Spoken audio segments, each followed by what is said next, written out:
సంవత్సరం. Power star Pawan Kalyan అంటే ఇష్టం. ఓజీ సినిమా కోసం నందాలు వెళ్తాం. మా ఆయన ఏమో బాలకృష్ణ ఫ్యాను, మేమేమో ఈయన ఫ్యాను ఓజీ. అంటే చాలా మంది 2-3 గానీ చాలా మంది వరకు అందరు జూనియర్ ఫ్యాన్స్ ఉన్నారు. పిచ్చి ఆయన అంటే కొందరికి బ్యానర్ కూడా కట్టించుకున్నాం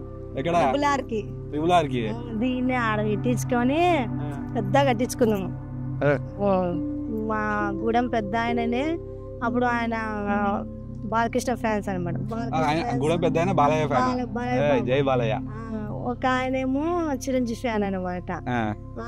ఒక సంక్రాంతికి వస్తుంటాడు కదా ఎక్కువ, ఆయన సంక్రాంతి పండుగ వస్తుంటే ఆయన తీసుకుపోతుండే, ఈయన వస్తే ఈయన తీసుకుపోతుండట. లారీలు అప్పుడు చాలా మంది ఉంటుండే, పచ్చలు మొత్తం కలర్ఫుల్ గా ఉంటుండే. ఆ రోజు ఇళ్ళకనే ఉండి అన్ని చేసుకొని అన్ని సద్దులు కట్టుకొని సినిమాలు పోతుండే.